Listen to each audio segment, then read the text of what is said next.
본 방송에서 제공하는 투자 정보는 투자 판단에 대한 조언입니다.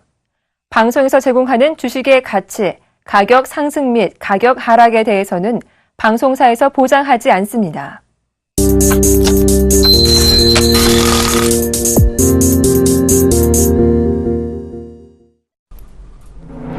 네, 출발증시 가이드 2부로 다시 인사드립니다. 최애리나입니다. 지난주 코스피가 2011년 이후 처음으로 박스권의 상단을 열었죠. 지난주 금요일 종가 기준 3년 8개월 내 최고치 2090 턱밑까지 거래소 지수가 올라와 있는 그런 상황이 되겠는데요. 하필이면 타이밍도 절묘하게 옵션 만기 다음 날 모디스가 한국의 국가신용등급 전망을 상향한 결과 외국인들의 폭발적인 매수세가 포착됐기 때문에 이런 상승이 이루어질 수가 있었죠. 우리뿐만 아니라 중국도 4,000포인트에 안착 한 해 만에 말이 많았지만 2% 급등한 지난주 마지막 거래일의 모습을 보여줬고요.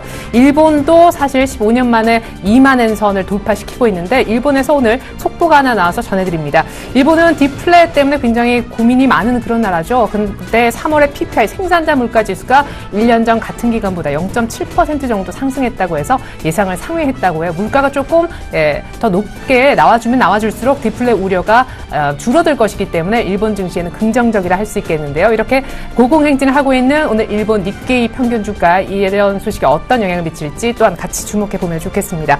주말에 있었던 미국도 거의 신고가 부근에서 마쳤고요. 유럽은 이미 그에 앞서 신고가를 내고 있었는데 또한 추가 상승을 이뤄냈습니다. 분위기가 상당히 좋죠. 문제는 신규 매수할 곳이 마땅치 않다는 점이고요. 갖고 계신 분들은 언제 팔아야 수익을 극대화시킬 수 있는지 매도 시점이 궁금하실 겁니다. 그 해답 출발 증시 와이드에서 준비했습니다. 2부 시작합니다.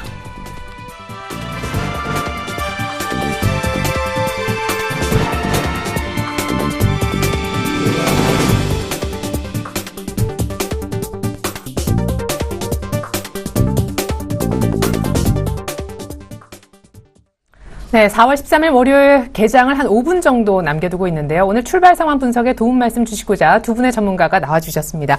오늘부터, 아니죠, 지난주부터 고정 출연을 약속해 주셨어요. 바쁘시지만 샘플러스 예병군 멘토님 나와주셨고 정재훈 멘토님도 인사 나누겠습니다. 두 분 안녕하세요. 예, 안녕하세요. 예, 자, 개장 전 어떤 포인트에 주목하면 좋을까? 앞서서는 어떤 얘기가 나왔냐면요. 외국인들이 지난주 금요일장을 참고해보면 오늘도 많이 사줘야 된다라는 거, 그리고 중국 증시가 꺾이지 않았으면 좋겠다. 이런 변수가 있었었는데 먼저 예 멘토님이 포인트 짚어주시죠. 예, 일단 잘 짚어주셨는데요. 중국이 먼저 대세 상승의 전제 요건입니다. 중국이 먼저 올라야 된다고 제가 분명히 말씀드렸고, 그 다음에 코스닥에 강한 상승이 있어야 이 대세 상승의 장이 기틀이 마련이 된다 얘기를 드렸는데요. 네. 그것을 이끌고 있는 것은 어찌됐든 지금 유럽계 자금으로 보이고 있습니다. 그러니까 유럽계가 좀 안전해져야 계속 이 자금들은 한번이 성격을 띠고 빠져나가는 것이 아니라 지속적으로 유지가 된다는 것이죠. 그런데 이제 2100포인트라고 불리는 이제 진짜 박스권 상단에 또 와 있습니다. 지금 이제 이 박스권 상단이 또 맞고 밀릴 자리인지 아니면 지금 이제 이것을 완연하게 돌파해서 갈 수 있는 자리대인지를 물어본다면 완연하게 갈 수 있는 자리대는 명확합니다. 그런데 당일의 흐름으로 보자면 이 2100포인트가 심리적 부담감을 주는 지수 포인트는 분명히 맞을 것 같습니다. 그래서 오늘 같은 날은 오히려 좀 추격 매수를 자제해야 되는 시점이 아니냐, 그렇게 좀 말씀을 드리고 가도록 하겠습니다. 네, 오늘 2100 부근에서 출발할 것으로 예상되는데 추격 매수는 자제하자 의견 나왔고요. 정 멘토님은요? 예, 일단 지난주의 흐름들을 보게 된다면 외국인 쪽에서 매수를 해주는 그런 모습들이 좀 나타났었죠. 일단 외국인 쪽의 수급을 여전히 좀 체크를 해보셔야 될 것 같습니다. 이거를 연속적으로 순매수가 좀 들어와주면서 박스권 상단을 좀 넘어서는 그런 모습들이 나타났는데요. 일단 골드만삭스에서 한국에 대한 투자 등급 이 부분들을 상향을 했다, 이런 소식이 좀 전해지면서 매수세를 좀 부추기는 그런 모습들이 나타났는데 여전히 유동성에 대한 부분들은 좀 많이 있는 그런 상황들입니다. 다만 이제 차별화가 좀 많이 진행된 그런 상황들이기 때문에 일단은 많이 올라가 있는 그런 종목군들도 좋지만 바닥권역에서 헤매고 있는 그런 종목군들도 있습니다. 만약에 이 외국인 쪽에서 이들 종목군들을 좀 매수를 해주는 그런 흐름들이 나타나게 된다라면 어느 정도 이 기술적인 반등의 흐름들이 좀 나오지 않을까라고 좀 판단이 되고 있습니다. 그렇기 때문에 외국인 쪽에 대한 수급을 좀 체크를 해볼 수 있는 그런 필요성이 좀 필요하다라는 점을 좀 말씀을 드리도록 하겠습니다. 네, 사실 2100 부근에서 오늘 출발을 해준다면 여기서 얼마나 더 갈까도 갖고 계신 분들 수익률에 굉장한 영향을 미칠 텐데 이번에 이제 확실한 어떤 큰 장이 제대로 들어설 것 같다, 이런 생각이신지 지수 비유도 좀 들어보고 싶어요. 예, 일단 지수 같은 경우는 여전히 우리나라 시장만 가지고 가장 저평가가 되어 있는 그런 상황들입니다. 특히나 이 코스피 지수 같은 경우는 이제 박스권을 좀 넘어서는 그런 모습들이 나타났거든요. 몇 년 전이었죠. 꽤 오래된 얘기지만 이명박 대통령 전 대통령께서 지수 3,000포인트 언급을 좀 하신 적이 있죠. 3,000포인트는 간다라고 좀 생각을 하고 있습니다. 다만 이제 반토막을 내놓고 간다라는 얘기는 코멘트를 좀 빼놓은 그런 사항들이죠. 일단 지수는 꾸준하게 상승 추세대는 유지가 될 수 있다라고 좀 보고 있고요. 그 근거로 보게 된다라면 골드만삭스 같은 경우에 보고서를 좀 보게 된다라면 일단 우리나라에 대한 기업들에 대한 인식 자체가 조금 변화가 되는 그런 부분들이 있습니다. 실적에 대해서 어느 정도 바닥권역을 좀 다지는 그런 모습들이 나타나고 있고요. 네. 그 부분도 환율에 대한 부분들은 유동성으로 충분히 커버가 가능하다라는 그런 얘기가 있기 때문에 네. 점진적인 상승세는 유지가 될 것이다라고 좀 예상을 하고 있습니다. 네, 좋습니다. 앞서서 예병군 멘토님도 그렇고 정재훈 멘토님도 그렇고 일단 시장이 더 간다는 데는 의심의 여지가 없는 것 같네요.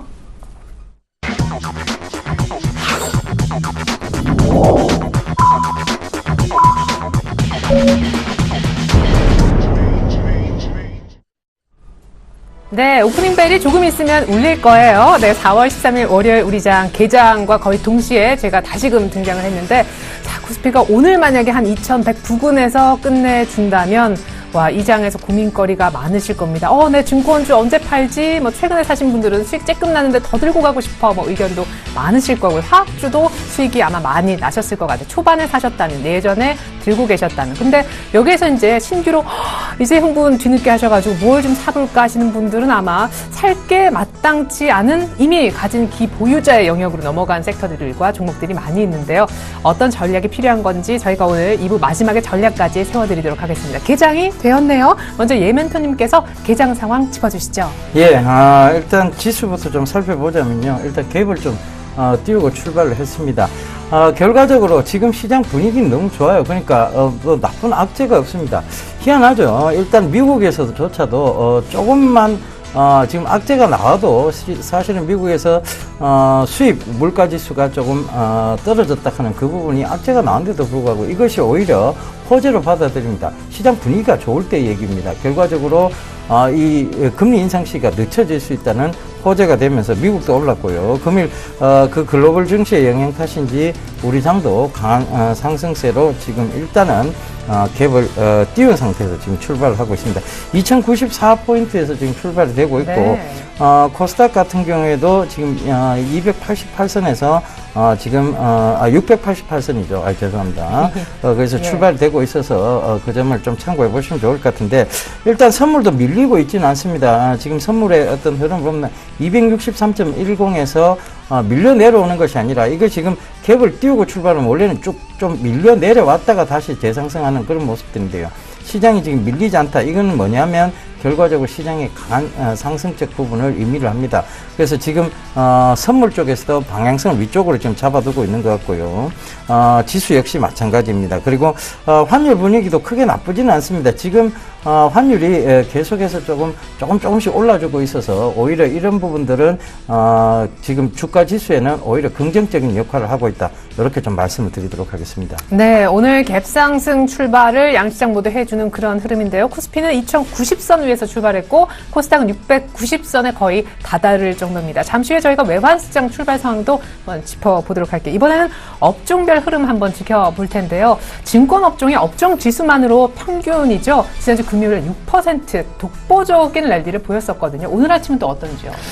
예, 일단 증권업종은 여전히 좀 괜찮은 그런 모습들이 나타나고 있습니다. 증권주들 대체적으로 뭐 강세의 흐름들을 좀 이어가고 있다라고 보셔도 좋을 것 같습니다. KTB 투자증권이 5%대 상승을 좀 보여주고 있고, 현대증권 그리고 대우증권 모두 강한 그런 모습들이 나타나고 있습니다. 대체적으로 업종 구성에 있는 그런 종목군들, 섹터들을 좀 보게 되면 대체적으로 양호한 그런 모습들이 좀 나타나고 있고요. 시가총액 상위 종목인 삼성전자가 약보합권역에 좀 거래가 되고 있다라는 점, 이 부분들이 다른 업종들에 있어서 순환 상승이 좀 가능하지 않는가라고 좀 보여집니다.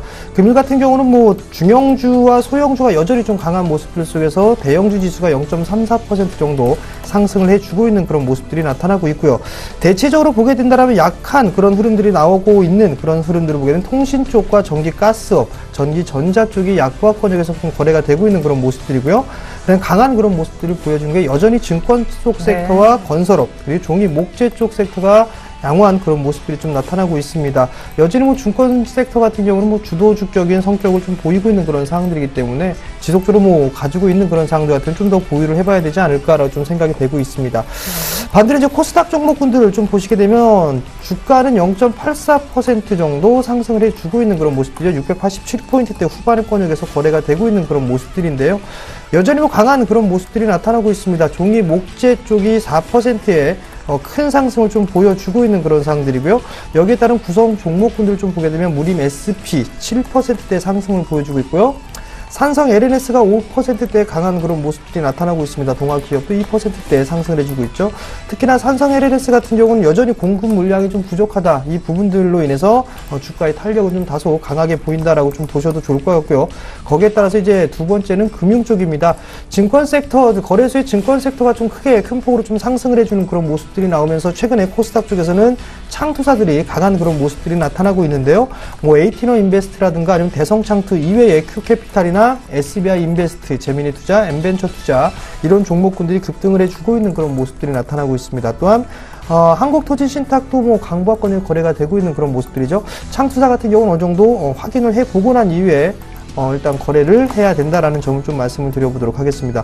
대체적으로 양호한 그런 모습들이 좀 나와주고 있는 그런 상황들이기 때문에 일단 갭상승 출발해주는 그런 상황들이기 때문에요. 일단 무리하게 좀 따라 들어가시는 전략보다는 일단 눌림목을 좀 기다렸다가 매수를 해보시는 그런 전략이 좋을 것 같습니다. 그래요. 앞서서 예멘토님도 이런 분위기에서 추격 매수는 자제하자라고 해주셨었죠. 이번에는 한 개장한 지 5분 정도가 흘렀는데 수급이 어느 정도 윤곽을 드러냈는지 알아보고 싶어요. 금요일날 외국인의 폭발적인 매수, 그죠? 현물에서만 3천억, 비책 중심으로 샀다고 하지만 또 프로그램 쪽에서 많이 들어 올려줬는데 오늘은 어떻습니까? 예, 오늘은 좀 아침부터 혼조세가 좀 이루어지고 있습니다. 외국인들이 장 초반에는 선물 쪽에서 매수를 좀 했었는데요. 지금 또 매도로 돌아선 상황이고, 기관에서 좀 강한 매수가 지금 선물에서 이루어지고 있습니다. 근데 이 기관의 수급 쪽에서 보면 금융투자가 오늘 강한 조금 수급을 보이고 있는 반면 투신은 오히려 매도를 하고 있거든요. 자, 이걸 좀 먼저 좀 살펴보고 가드려야 될 것 같습니다. 기관 쪽에서 금융투자 쪽에 강하게 매수 들어온 날은 결과적으로 크게 움직임은 없습니다. 크게 강한 상승은 없고요. 보통 투신이 이렇게 매도를 하게 되면 거의 약보합이나 그 보합 수준의 선상에서 머물게 됩니다. 그러니까 그 점도 꼭 좀 참고를 해보셔야 될 것 같습니다. 외국인이 일단 선물에서 지금 매도가 쏟아져 나오고 있다는 것은 결국 시장의 어떤 흐름에서 좋은 분위기는 아닌 것 같습니다. 일단 그래도 시장 분위기 자체는 워낙 지금 긍정적인 관점을 유지를 좀 하고 가셔야 됩니다. 현물 쪽에서는 오히려 외국인들이 지금 매수세로 들어오고 있고요. 개인들하고 기관만 지금 선물의 흐름에 따라서 코스피 쪽에서는 매도를 보이고 있습니다. 근데 코스닥 쪽에서 보면요, 개인들하고 기관들이 이제 들어오고 있는 반면에 또 강하게 수급이 들어왔던 외국인들은 오늘 금일 조금 팔고 있는 모습인데 이것은 판다고 보기는 힘들 것 같고요. 코스닥의 수급은 계속 좀 이어져 갈 수밖에 없는 그런 구조 속에 있다라고 좀 말씀을 드리도록 하겠습니다. 전체적으로 보면 시장은 지금 혼조세입니다. 지수에 대한 부담감이죠. 결과적으로는 박스권 상단에 대한 부담감, 그 지수에 대한 부담감만 있다라고 보셔도 되게 소화시켜야 될 매물대라기보다는 그 지수에 대한 부담감이 시장을 좀 누르고 있다. 이렇게 해석을 하시는 게 옳은 전략인 것 같습니다. 네, 이렇게 해서 저희가 수급 분위기까지 들여다봤습니다. 잠시 후에 돌발 종목 특징주 챙겨드릴 거니까요. 끝까지 한번 함께해 주셨으면 좋겠습니다. 오늘 현대산업의 면세점 진출 소식도 들어와 있거든요. 잠시 후에 이 종목도 분석해 봐야 될 것 같네요. 이번엔 외환시장 출발 상황 들어보겠습니다. KB 외환선물로 가죠. 정경팔 팀장님 안녕하세요. 네, 안녕하세요. 네, 1096원에서 자꾸 막히는 흐름이 보여지고 있는데 재무부에 우리 환율 개입하지 말라 보고서도 있었고 오늘 또 삼성전자의 배당금 역송금 수요도 예정이 돼 있는 날이잖아요. 네, 우리 서울시장은 지난주 금요일 종가 대비 1원 80전에 상승한 1,094원 50전에 개장했는데요. 개장 이후 1,095원 90전까지 상승폭을 좀 더 키웠습니다만 이후 다시 반락하면서 이 시간 현재는 1,094원 60전에 거래가 되고 있습니다. 오늘 달러원이 상승 출발한 것은 지난 주말 뉴욕 여교회 시장에서의 달러원 1개월물의 흐름을 반영하고 있습니다. 지난 주말 국제 외환시장의 흐름을 주도했던 것은 미 국채 수익률의 흐름이었는데요. 미국의 수입 물가가 하락하면서 미 국채 수익률이 하락 압력을 받았습니다만 뉴욕 증시 상승과 함께 반등하는 등 변동성이 큰 모습을 보였습니다. 미 국채 수익률의 반등은 달러화가 유로화에 대해서 강세를 보이는데 주 배경으로 작용했습니다만 엔화에 대해서는 제한적인 반등세에 그치는 모습이었고요. 달러원 1개월물은 달러 N이 동향을 추종하면서 전일 서울시장 종가 대비 1원 55전이 상승한 수준에서 뉴욕 여교의 시장을 마감하는 모습을 보였습니다. 달러 N이 120.80엔의 저항선 앞에서 추가 상승이 제한되는 모습을 보이는 가운데 달러 원은 1095원 저항선의 안정적인 상향 돌파에는 계속 실패하는 모습을 보이고 있고요. 결국 큰 그림상 1084원에서 1095원 사이에 박스권 행보가 진행 중이라고 하겠습니다. 최근 시장 흐름에서 관찰되는 것은 달러 N의 상승 속도나 유로 달러의 하락 속도에 비해서 달러 원의 상승 속도가 둔화되었다는 것인데요. 엔화와는 4월 초순부터, 유로화와는 지난 3월 하순부터 각각 원화와의 동조화가 약해지는 모습을 보이고 있습니다. 이는 서울시장에서의 자체적인 수급 요인 때문으로 보고 있는데요. 수출업체들이 내고가 등장한 점이 원인일 수 있겠습니다만 확실하게 숫자를 확인해 볼 수 있는 것은 지난 주말까지 계속된 외국인들의 순매수 증가로 인해서 신규 달러가 유입되고 있기 때문으로 분석됩니다. 코스피 지수가 작년 8월의 고점 수준으로 상승한 상황에서 만약 외국인들이 차익 실현을 진행하면서 역성금 수요가 발생한다면 달러 원이 최근보다는 상승 압력을 좀 더 강하게 받을 수 있을 것으로 예상이 되고요. 미 연준의 6월 금리 인상 기대감이 조금씩 커지고 있는 상황에서 원화와 또 해외 주요 통화들과의 동조화가 다시 회복되는 모습을 예상해 볼 수 있겠습니다. 오늘 달러원 역시 1095원 저항선을 일시적으로 상향 돌파할 수 있겠습니다만 여전히 큰 그림에서는 박스권 안에 머무는 모습 예상이 되고요. 저항선이 돌파되는 것은 우리나라 시간으로 내일 저녁에 발표되는 미국의 3월 소매 판매가 호조를 보일 경우에 기대해 볼 수 있겠습니다. 미국의 소매 판매는 지난 2월의 경우 마이너스 0.6%의 증가를 기록했습니다만 3월에는 1%의 증가가 예상되고 있고요. 이 때문에 예상에서 크게 벗어나지 않는다면 미 국채 수익률과 달러 N이 상승하면서 달러 원의 동반 상승으로 이어질 수 있겠습니다. 오늘 달러 원은 1091원에서 1096원 사이 거래 범위 예상하고 있습니다. 네. 자체 내의 수급과 공급 원리로 지금 외환 시장이 움직여지고 있는데 이 원달러의 추가적인 상승, 박스권 돌파의 키는 내일 있을 미국의 3월 소매 판매 지표가 아닐까 이렇게 예상해 주셨습니다. 정경팔 팀장님 감사합니다. 네, 감사합니다.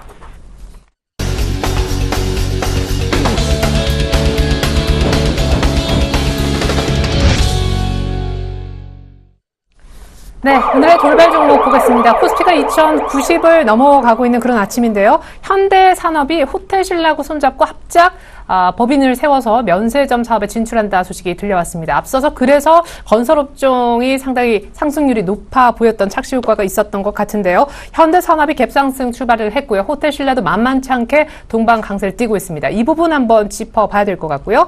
KC 그린홀딩스가 소위 점 상한가에 들어갔는데 자회사 때문인 것 같습니다. KC 코트렐이 오늘 중국 모멘텀으로 크게 오르고 있거든요. 이 부분까지 우리 예멘토님이 짚어주시죠. 현대산업이 면세점 사업을 한다고요? 예, 현대산업의 호텔신라하고 이제 합작을 해서 면세점 네. 사업에 뛰어들어요. 지금 제가 신문 강좌에서 전주에 아마 지지난주에 짚어드렸던 내용인데요. 이 면세점 사업이 굉장히 호황을 이루고 있고요. 이것은 결국은 요코 때문이라고 좀 보셔야 될 것 같습니다. 그러면서 지금 현대산업 쪽에서의 오늘 아침 기사에도 서울경제신문에 보시면 이부진 호텔신라 사장과 현대산업의 사장이 같이 동반 화면에 기사에 사진으로 나옵니다. 사진으로 나오면서 이제 그 내용이 나오는데 이게 그 기사와 더불어서 갭을 크게 띄웠어요. 일단은 현대산업도 그렇고 호텔신라도 갭을 크게 띄웠는데 지금은 오히려 갭을 좀 메꾸고 있습니다. 그러니까 물론 기대감은 지금 굉장히 팽배해져 있을 겁니다. 이 두 회사의 시너지 효과가 과연 얼마나 될 것인가 이런 부분들도 시장에 대한 기대감이 분명히 작용을 하겠죠. 그런데 이것을 역시 아침에 말씀드렸다시피 쫓아가는 추격 매수는 옳지 않다는 것이죠. 결국은 추격 매수를 하셨더라면 결국은 또 조금 불안한 매매가 될 수밖에 없다는 상황이고요. 면세점 사업 기존에 신라호텔 측은 계속 하고 있었습니다. 그래서 그 면세점 사업에서 이 현대산업과의 시너지 효과에서 오히려 이 현대산업의 어떤 부분들, 그러니까 건설적인 부분들과 합쳐져서 시너지 효과를 낼 것이다라는 부분들로 본다면 호텔 신라 쪽이 훨씬 조금 더 유리한 상황으로 보여집니다. 그래서 이 지금 호텔 신라가 오히려 또 주가는 지금 갭을 띄우면서도 더 강한 모습을 보이고 있는 것이죠. 그런 부분들을 꼭 좀 참고를 해보셨으면 좋겠습니다.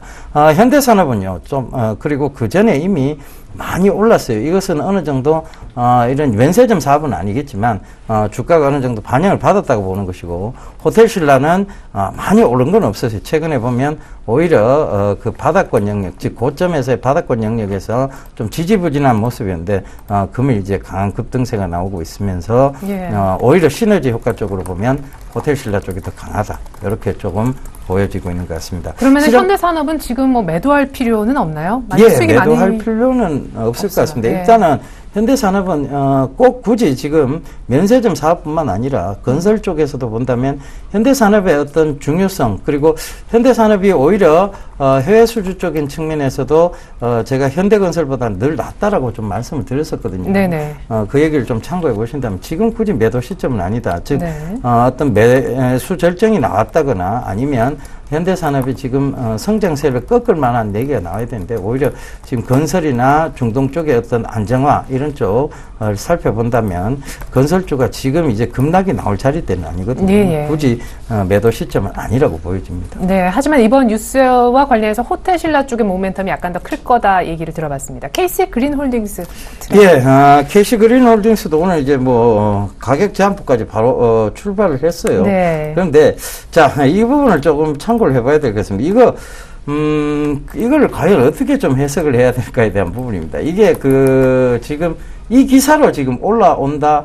글쎄요, 그 전에 이미 올라올 만큼 그와 관련된 기사로 올라왔던 내용이고요. 근데 이걸 기사로 해서 조금 더 강하게 올린다. 참 어떻게 보면 좀 이해가 안 되는 장면입니다. 그래서 저는 이게 지금 오늘 갭을 띄워서 갭 상승을 했으니까 결국은 지금 이걸 추격 매수할 수는 없는 상황이에요. 사시고 싶어도 살 수는 없습니다. 그럼 기존에 들고 계셨던 분들의 얘기인데 이게 장기적 박스권이었던 12,800원을 일단 돌파를 해놓을 상황입니다. 왜냐하면 이게 지금 갭 상승이고 그 다음 점 상한가라면 결과적으로 내일이죠.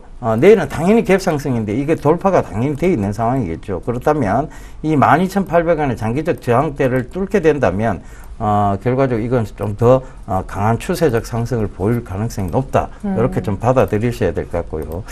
오늘의 중요한 흐름이 아니고요. 내일이 중요한 흐름입니다. 이게 만약 갭을 메꾸러 들어와서 12,800원 밑으로 다시 떨어뜨린다면 이것은 익절가를 어느 정도 잡고 가신 전략이 맞고요. 기존에 보유하셨던 분은 네. 들고 가시는 게 맞습니다만은 오늘 이게 혹시나 뭐 상한가를 풀리다든가 안 그러면 내일 추격 매수하는 일은 없어야 될 것 같습니다. 일단은 회사의 어떤 뭐 실적 모멘텀이라든가 이런 것들은 분명히 있습니다. 네. 그런데 이만큼 올리기에는 저는 무리가 있다는 게 제 의견입니다. 예, 알겠습니다. 자, KC 그린홀딩스 오늘 상한가 풀리는지도 잘 보셔야 되겠고 익절가가 또 필요하면 라인도 나름대로 언제 샀느냐에 따라서 달라지겠죠. 좀 선정을 하셔야 될 것 같습니다.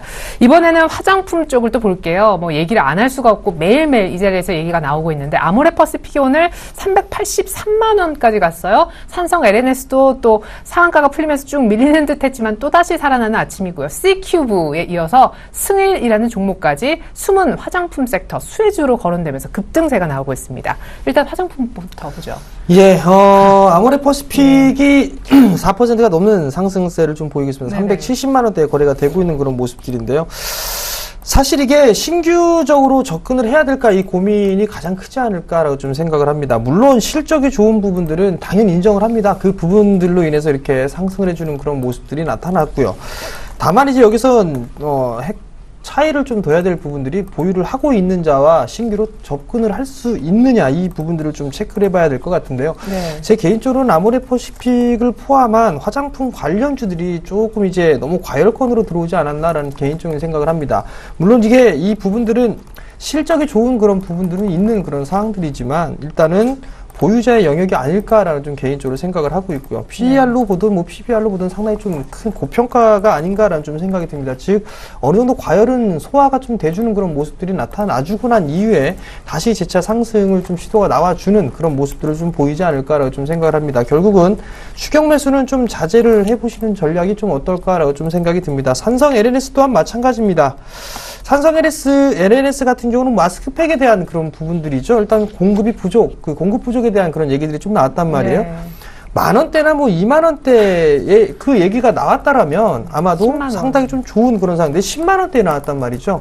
일단 엄청나게 지금 많이 올라가 있는 그런 상황들이기 때문에 개인 투자자분들은 절대로 신규적으로 접근을 하면 안 된다라는 점, 특히나 손절을 잘 못하시는 분들 같은 예. 자칫 잘못하는 상투를 좀 잡을 수 있지 않을까라 좀 개인적으로 보고 있기 그럼 때문에. 이런 종목은 언제 어떤 신호를 보고 팔면 좋을까요? 일단은 지금 전날 같은 경우 거래량이 좀 증가가 되는 그런 모습들이 나타나는데 일단 상투성 거래량은 아닌 것 같습니다. 일단 250만 주가 채 안 되는 그런 모습들이 나타났는데 네네. 일단 대량 거래가 터지면서 장대보로 밀려 내려오는 그런 모습들이 일단 기술적인 흐름상의 매도 포지션이 아닌가라고 좀 판단이 되고요. 네. 사실 이 부분들은 뭐 기본적 분석으로 어느 정도 설명을 하기가 좀 납득이 안 되는 그런 상황들이기 때문에 네네. 일단 보유자의 영역이다라고 좀 보셔도 좋을 것 같습니다. 또 하나 C큐브도 마찬가지죠. C큐브 같은 경우도 일단 많이 올라가 있는 그런 상황들이지만 이것도 기술적인 트레이딩 관점이다라고 좀 보셔야 될 것 같습니다. 네. 일단 뭐 광택제죠. 광택 안료 부분들로 인해서 뭐 색조 화장품에 주로 쓰였는데 이 부분들이 이제 화장품 쪽에서 같이 쓰인다 이런 부분들이 나오면서 급등이 좀 나와주는 그런 오늘 모습이 상한가가 좀 있었거든요. 풀리니까 이때 들어가 볼까 또 하시는. 이거는 뭐 테크니컬적인 그런 부분들을 좀 보셔야 될 것 같습니다. 기술적인 흐름들로 좀 보셔야 될 것 같고요. 아무래도 갭이 좀 발생해 있는 그런 단계이기 때문에 금일 같은 경우 대량 거래가 좀 터지고 있고요. 아마도 여기서 한 번에 무너지는 흐름들보다도 쉬어가는 흐름들이 좀 나올 겁니다. 그렇다면 뭐 트레이딩 관점을 좀 접근하신다라면 크게 상관은 없을 것 같은데요. 네. 여기서 이제 투자 관점으로 좀 보기엔 다소 부족한 그런 부분들이 되지 않는다라는 점을 좀 말씀을 드려보도록 그럼 하겠고요. 오늘 아침에 또 승일이라는 종목까지 뭐 하는 회사입니까? 어떻게 화장품이랑 같이? 또 마찬가지로 이 화장품에 대한 그런 얘기들이 좀 나와주고 있는 것 같습니다. 네. 일단 대체적으로 보게 된다라면 사실 이미 올라가고 난 이후에 이 화장품에 대한 이슈라든가 이런 부분들이 나오는 그런 상황들이거든요. 네. 지금도 마찬가지의 흐름들이 좀 진행이 되는 그런 상황이다라고 좀 보셔도 좋을 것 같습니다. 화장품 관련 섹터 뭐 이런 부분들로 좀 얘기가 나오면서 상승을 해주고 있는 그런 모습들이죠. 네. 결국에는 이러한 흐름들이 어느 이 종목에 대한 확산 과정을 거치고 있다라고 좀 보셔도 좋을 것 같습니다. 승일 같은 경우는 이제 상승을 해주고 있는 그런 모습들이란 말이에요. 네. 그렇다면 오히려 이 자산 가치보다 좀 저평가되어 있는 그런 상황들이기 때문에 재무 구조도 우량하고요. 그렇다면 못 오른 이런 승일 같은 종목이 좀 더 낫지 않겠느냐라는 게 제 개인적인 생각이고요. 일단 이격이 좀 과도하게 벌어져 있는 그런 상황들이기 때문에 한 18,000원권요? 그 정도 자리따라면 충분히 트레이딩 관점은 접근이 가능하다라는 점을 좀 말씀을 드리고 싶습니다. 예, 그나마 살 종목이 없나 화장품주 중에 나는 좀 빠른 종목을 원해 라시는 분들은 오늘 승일이라는 종목 새롭게 화장품 섹터로서 얘기가 지난주 금요일부터 됐는데 18,000원권역 정도에서 트레이딩으로 매수해볼 수도 있다 얘기를 들어봤습니다. 계속해서 우리 정멘토님한테 증권주 언제 팔면 좋을지를 좀 여쭤보고요. 창투사주도 아까 얘기를 하셨으니까 그 부분도 랠리가 언제까지 이어질지 궁금한데 일단 증권주는 앞서 일부에서 다른 그 신 대표님께서 증권주 매매할 때는 거래 대금만 잘 보고 있으면 된다. 네. 뭐 그런 얘기도 있었거든요.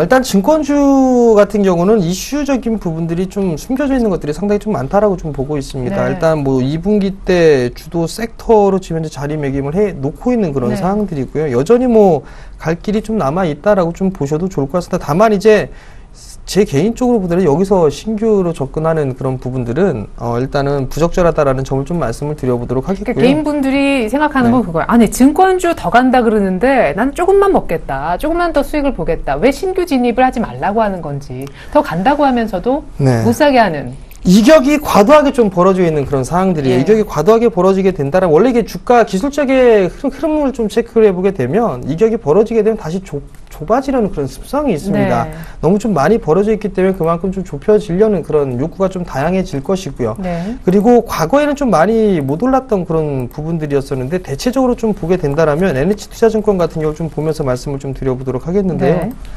기술적인 흐름들을 좀 보게 된다라면 이제는 지금 16,000원대 후반권에서 거래가 되고 있는 상황인데 이 자리대가 상당히 좀 매물이 많은 그런 상황들입니다. 많은 상황들이다 보니까 여기서 또 어느 정도 매물 수화 과정이 좀 필요하지 않을까라 좀 개인적으로 좀 보고 있거든요. 네네. 대체적으로 이러한 증권 섹터들의 흐름들이 이제 저항권역에 좀 진입했다라고 좀 보셔도 좋을 것 같습니다. 다만 보유를 하고 계신 분들은 어디에서 팔아야 될까 이 부분들이 좀 고민일 거란 말이죠. 그러니까요. 일단은 제 개인적으로 조정이 좀 나와줬으면 하는 게 제 개인적으로도 바람입니다. 그래야 뭐 다시 신규로 진입을 하든가 할 텐데 네네. 보유자 영역분들 같은 경우는 일단은 뭐 대량 거래가 터지기 전까지는 일단 보유를 해보시는 전략이 좀 좋을 것 같고요. 그렇죠.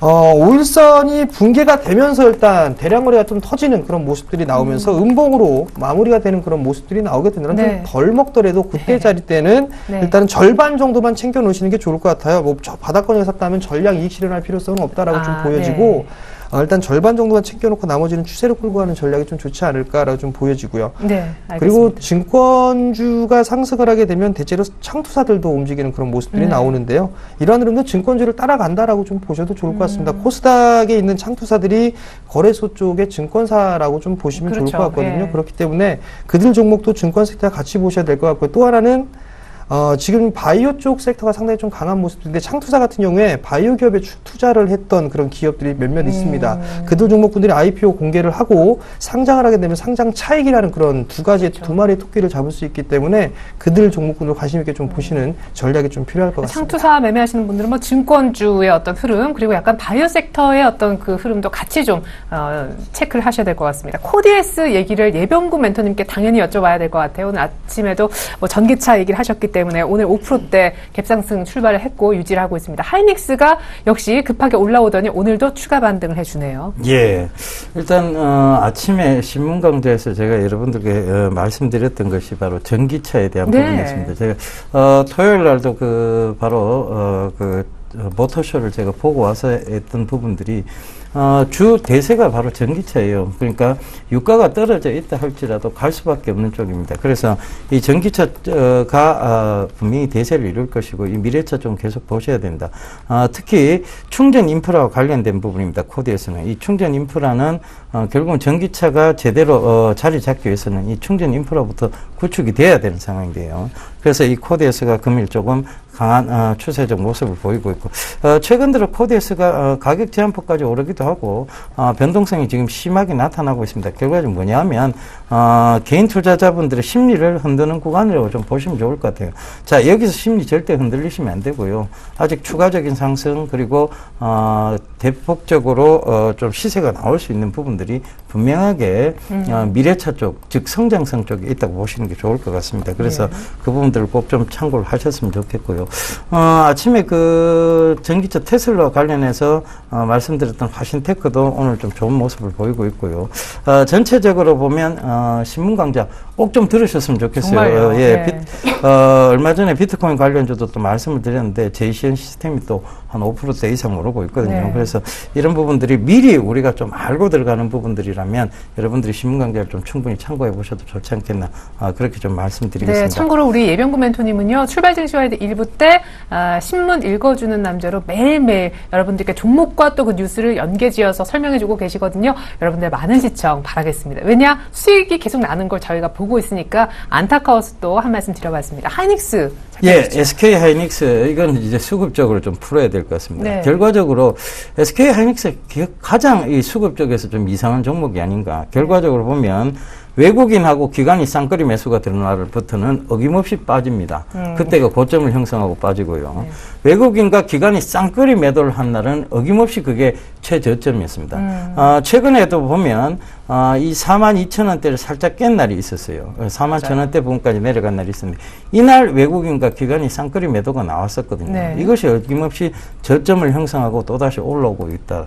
즉 지금은 어떻게 보면 박스권의 형태예요. 그러니까 이게 더 떨어질 수 없는 분명한 이유는 바로 실적 성장성과 그다음에 DDR4 그리고 모바일 디램에 대한 성장세로 보셔야 될 것 같습니다. 근데 이게 어느 정도 올라오면 이게 대형주다 보니까 위에서 누르는 힘도 작용을 합니다. 왜냐하면 밑으로 배팅하는 시스템이 있다는 것이죠. 그 시스템 때문에 또 48,000원, 49,000원대에서는 또 밑으로 누르는 쪽이 더 강하다. 이렇게 보셔야 될 것 같은데 일단은 실적에 대한 부분들이 명확해지면 네. 또다시 48,000원, 49,000원대의 박스권 상단까지는 쉽게 올라오리라 보여집니다. 그러니까 보유하신 분들이 걱정이 많으시던데요. 이거는 성장세적인 측면에서 보면 장기 투자를 분명히 하셔야 되는 종목입니다. 그래서 너무 단기적인 흐름에 짧게 끊고 가는 단기적 흐름에 너무 힘들어하지 마시고요. 긴 안목의 관점 그걸 계속 유지하시길 당부드리겠습니다. 네, 그래요. 48,900원대를 이번에는 또 무난하게 넘어갈 수 있을지 같이 한번 지켜봐야겠네요. 하이닉스까지 봤습니다. 자, 슈피겐 코리아, 메탈 케이스 때문에 화제를 뿌리고 있는 그런 종목인데요.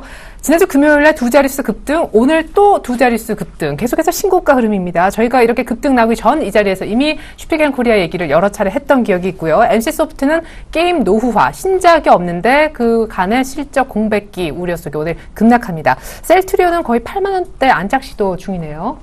네, 셀트리온 같은 경우 최근에 급등이 좀 나와주고 있는 그런 모습들입니다. 네. 여전히 주도 섹터로 좀 군림을 하고 있다라고 보셔도 좋을 것 같은데요. 미국 쪽에서 좋은 소식이 좀 전해지는 그런 모습들이었었죠. 이 소식으로 인해서 8만 원대에 안착을 해주는 그런 모습들이 나타나고 있고요. 목표 주가를 10만 원대로 상향해서 리포트가 좀 나온 그런 부분들도 있습니다.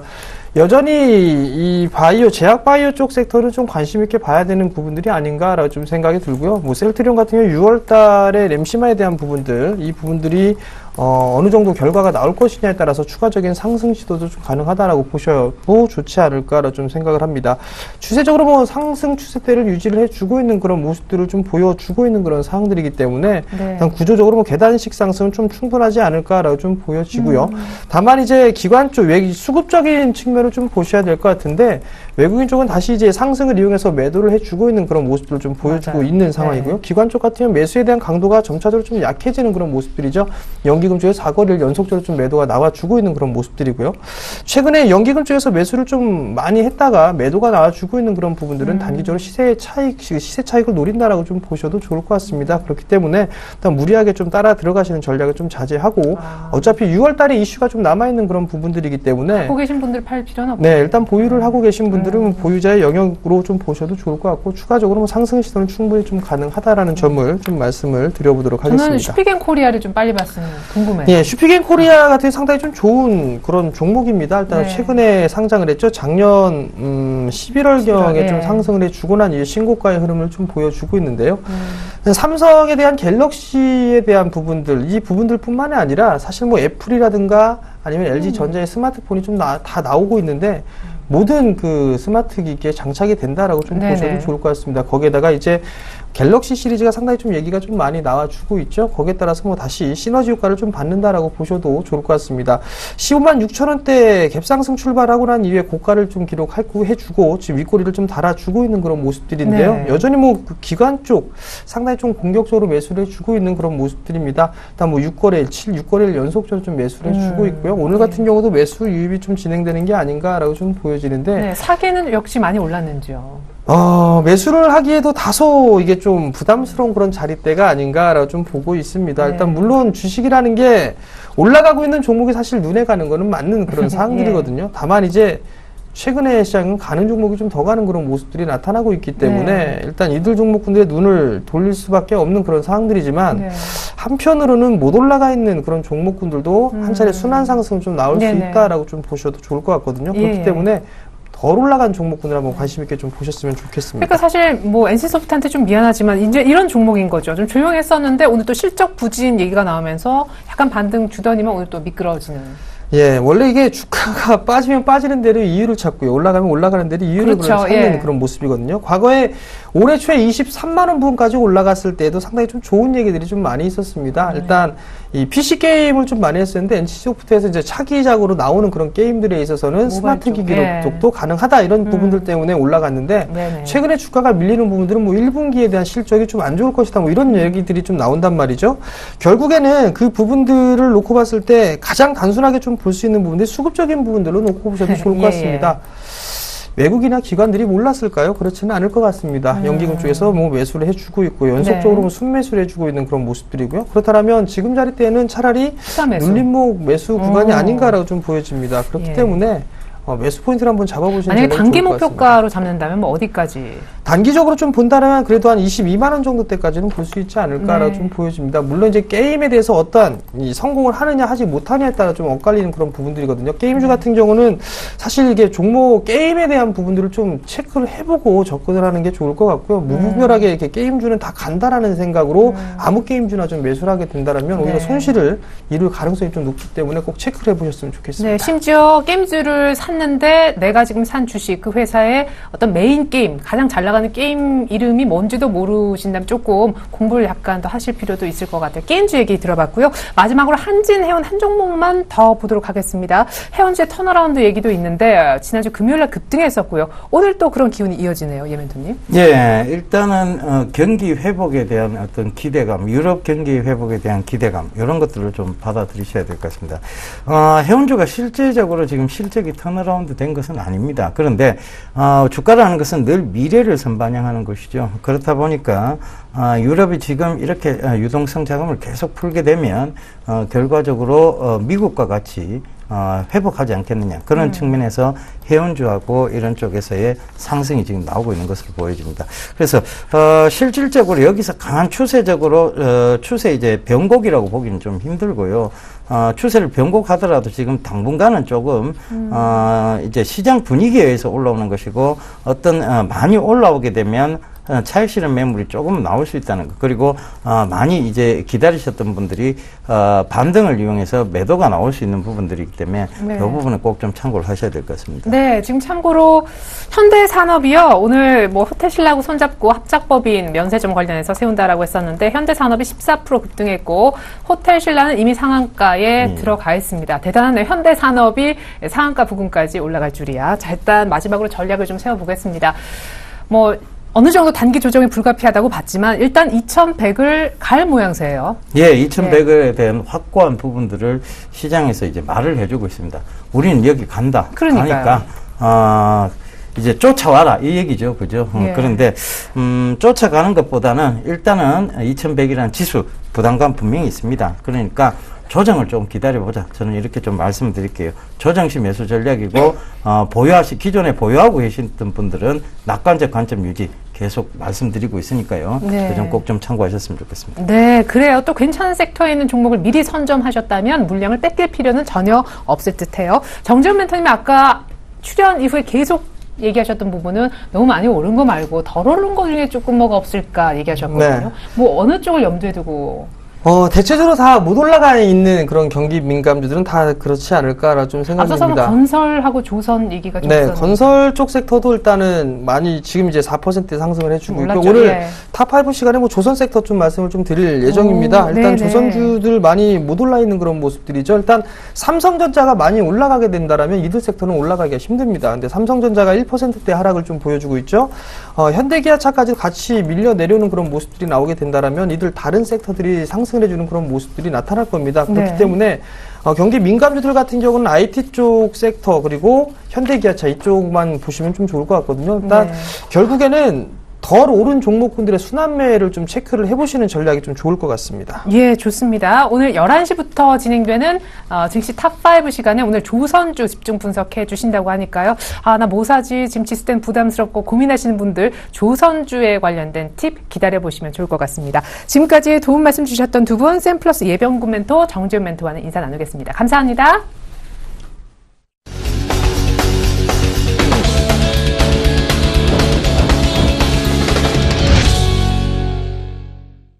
네, 코스닥은 8거래째 연속 랠리를 보여주고 있고요. 코스피는 2093포인트, 이제 2100까지 단 8포인트 정도만 올라가면 됩니다. 증권사는 어떤 얘기를 하고 있을지 화면 준비했습니다. 보시죠. 자, 먼저 HMC 투자증권에 계신 분입니다. 최희승 차장은요, 실적 시즌의 일정을 좀 체크할 필요가 있다. 종목별로 비중 조절도 좀 필요하다. 언제나 수익이 나면 약간씩 팔면서 융통성 있게 가는 그런 장을 얘기하고 계셨었고요. 정영훈 팀장님은요, 유동성 장세는 지속될 거고 2100포인트 이 선도 돌파가 될 걸로 본다. 긍정적인 전망 해주셨습니다. 김현겸 팀장님의 의견은 점진적으로 이제 슬슬 대형주 비중을 늘릴 시기가 왔다. 예, 그런 얘기 해주셨고요. 안상현 대리님은요, 1분기 어닝 시즌이 이제 본격 시작이 됐는데 실적에 따른 옥석 가리기가 필요한 때다 하셨습니다. 오늘은 이 가운데 마지막으로 의견 저희가 살펴봤었던 유진투자증권 석관동 지점에 계신 안상현 대리 연결해 자세한 전략 추가로 더 짜보도록 하겠습니다. 안녕하세요. 예, 안녕하십니까. 네, 실적 시즌 옥석가리가 필요하다라고 얘기하셨는데, 글쎄요, 증권주에 대한 비중 축소 의견도 가지고 계시다고요? 자세한 전략 들어보겠습니다. 예, 우선은 저번 주 금요일에도 말씀을 드렸다시피 지금 1분기 실적들 다 기업 전망치가 굉장히 상향되고 있는데요. 그런 것들이 저는 어느 정도 옥석가리기가 시작될 것이다. 그러니까 즉 뭐냐면은 그런 것들이 예측 가능한 종목들은 이미 올라왔다라고 판단이 좀 되고 그런 것들이 증권주에 조금 많이 되어 있는 것이 아닌가라고 생각이 되어서 지금 실적이 좀 차 있는 그런 증권주 같은 경우에는 조금 이제 비중 축소를 하자라고 좀 말씀을 드리고 싶고요. 그리고 이제 뭐 알코아를 그 실적 발표 기점으로 해서 미국 증시도 금주부터 좀 본격적인 어닝 시즌에 진입을 하게 될 것이고요. 그런 것들이 이제 코스피에도 어느 정도 반영이 될 것인데 그런 것들이 좀 선 반영된 부분들이 있다라고 말씀드리고 싶고 그것들이 증권주라든지 뭐 최근에 화장품주들이 뭐 상한가 갔다 뭐 갑자기 또 하한가까지 가는 그런 모습들을 보여줬는데요. 그런 것들은 어느 정도 실적이 차 있기 때문에 좀 조심을 해야 된다라고 말씀을 드리고 싶고 그렇지 않은 종목들군으로 만약에 매수를 하신다면은 매수를 좀 해보시면 좋을 것 같고 저번 주 제가 추천을 드렸던 종목군은 유가하락 수혜주 정도로 말씀드렸었습니다. 그래서 한진해운 같은 경우에 오늘도 좀 강한 모습을 보여주고 있고요. 이런 해운주들이 지금 굉장히 그동안 눌려 있었는데 1분기 실적을 기점으로 해서 좀 상승 가능성이 있다라고 말씀을 드리고 싶고요. 또 요런 지금 1분기 실적 대비해서 좀 못 올라온 종목군으로 보면 제지주, 그 중에서도 저는 좀 한솔제지 쪽 보고 있습니다. 그래서 한솔제지가 1분기 실적을 기점으로 해서 아직까지 다른 업종군에 비해서 아직 못 올라온 부분이 있습니다. 그래서 한솔제지 저는 좀 보고 있습니다. 그래서 1분기 실적 개선주라든지 바이오주 그리고 건자재주, 반도체 소재는 아직까지 유효하다고 판단이 되지만 제가 봤을 때는 증권주는 가파른 상승도 있었고 어느 정도 1분기 실적 기대감을 충족시켜주지 않았나 그렇게 생각하고 있습니다. 그래서 증권주는 약간 비중 축소 의견 드리고요. 나머지는 현금 50 그리고 주식 50 비중으로 지속적으로 가져가 보자 이렇게 말씀드리고 싶습니다. 네, 한진해운에 이어서 한솔제지도 좋게 보신다고 하셨는데 한진해운은 목표가를 어느 정도 잡고 계신지요? 지금 우선 현재가가 22,850원인데 시가총액이 네. 3,700억입니다. 지금 컨센서스는 약 2015년 기준으로 해서 영업이익이 700억 정도 나올 거기 때문에 뭐 PER 10배 정도 준다고 하면 7천억 정도 가야 되는데요. 아직 제지업종이 10배 정도까지 받기는 힘들고 한 7배에서 8배 정도 본다면은 한 시가총액 5천억 정도는 가야 된다고 생각합니다. 그래서 28,000원 정도는 가야 되지 않을까 이렇게 판단되고 있고 이런 지금 다른 그 섹터가 굉장히 강한 상승이 있다면은 다른 섹터 좀 전에 말씀하셨던 전문가들처럼 다른 섹터로 약간 이런 순환매가 이어질 가능성이 높기 때문에 이런 한솔제지 그동안에 좀 소외되어 있던 그런 종목들도 한번 보시는 것이 좋지 않을까 이렇게 말씀드리고 싶습니다. 지금 한솔제지 28,000원 목표가 얘기하신 거죠? 실은 저는 한진해운 목표가를 물어봤었거든요. 한진해운이요? 네네. 한진해운 같은 경우에는 우선 1분기 컨센서스는 1,200억에서 300억인데요. 제가 네. 봤을 때는 지금 유가 수준으로 봤을 때는 한 1,500억까지도 가능할 거라고 보여집니다. 그러면은 1분기 실적이 1,500억 정도 나오게 된다면은 지금 8,870원인데 한 10,000원 정도까지는 가야 되지 않나 이렇게 판단하고 있습니다. 감사합니다. 한진해운이 이렇게 이미 급등하기 전에 유가 하락 수혜주로서 해운주, 특별히 한진해운을 주목한다라고 하셨는데요. 이미 이후에 오늘까지 두 차례 급등했음에도 목표가는 10,000원으로 상당히 여유 있게 잡아주셨습니다. 오늘 증권주에 대해서는 비중을 축소하자 의견도 함께 들어봤습니다. 지금까지 유진투자증권 석관동 지점 안상현 대리와 함께했습니다. 잘 들었습니다, 대리님. 감사합니다.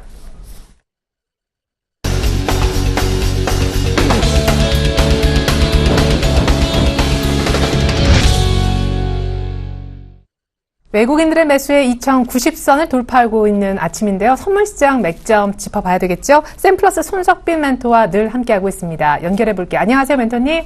네, 안녕하세요. 네, 역시 만기 이후에 262대를 지난주 금요일 날 아주 강하게 안착을 시켰는데 오늘 263대까지 초반 올라서는 모습이네요. 맥점 짚어주시기 전에 수급부터 봐주세요. 일단 수급부터 말씀드리도록 하겠습니다. 오늘 개인 현물 416억 순 매도 중이고 외국인 467억 순 매수 중입니다.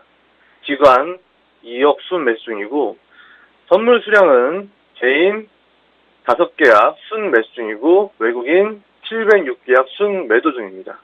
기관 1003계약 순매수 중인데 옵션 물량 살펴보면 개인 콜옵션 3123계약 순매수, 풋옵션 1684계약 순매도 중입니다. 외국인 콜옵션 1034계약 순매수 중이고 풋옵션 7615계약 순매수 중입니다. 기관 콜옵션 3998계약 순매도 중이고 풋옵션 3474계약 순매수 중인데 일단 지금 수급 쪽으로 보면 현물과 선물과 옵션 수급이 있는데 현물 수급은 당일 수급과 그러니까 당일의 모습과 향후 장기적인 모습까지 생각한 수급 물량이라고 보시면 되고 선물은 당일에 가장 강력한 수급이라고 보시면 되고 옵션 물량 같은 경우에는 약 일주일에서 2주일 정도 이후 장세를 보는 가격 흐름으로 보면 되겠는데 오늘 같은 경우는 지금 개인들만 지금 매수 방향 좀 잡고 있고 외국인과 기관들은 옵션 쪽에서 계속 하방세를 좀 바라보고 있는 모습을 이제 수급 상황을 좀 보여주고 있습니다. 일단 오늘의 주요 거래 전략부터 말씀드리면 자, 상승 1차 저항선이 265, 상승 2차 저항선이 267, 하단 1차 지지선이 262, 하단 2차 지지선이 260에 형성되어 있습니다.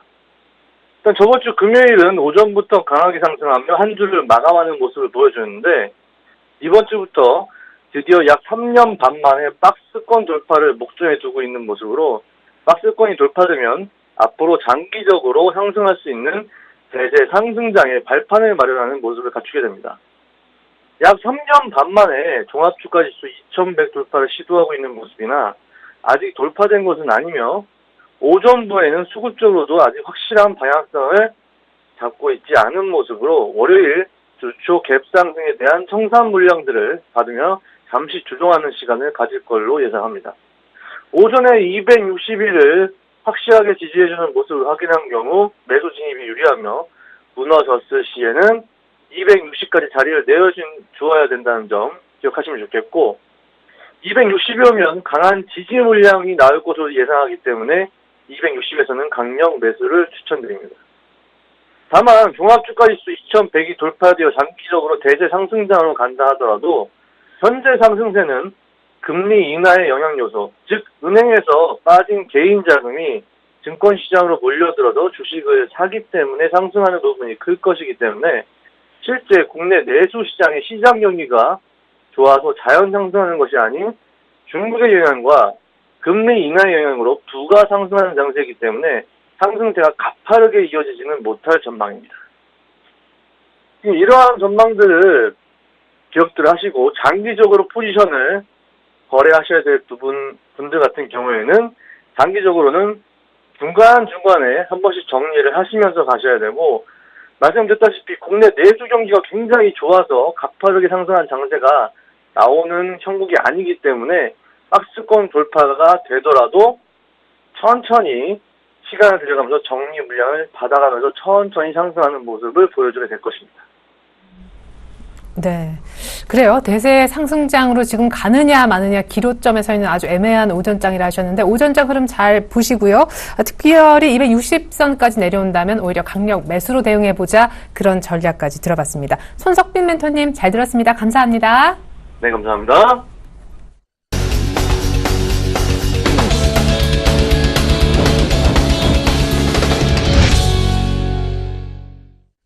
네, 외국인들의 매수가 오늘 아침까지 이어지고 있습니다. 강력한 건 아닌데요. 2090선까지 돌파가 되었습니다. 오늘도 섹터 가운데 가장 강력한 상승세를 보여주는 쪽은 증권이고요. 그 다음은 건설입니다. 오늘 아침에 현대산업과 호텔신라가 합작법인을 세운다라고 면세점 관련해서 그런 뉴스가 들려왔었는데요. 두 종목 모두 다 거의 상한가 부근, 호텔신라는 아예 가격 제한폭까지 지금 올라서 있는 상태로 상한가가 풀리지 않고 있습니다.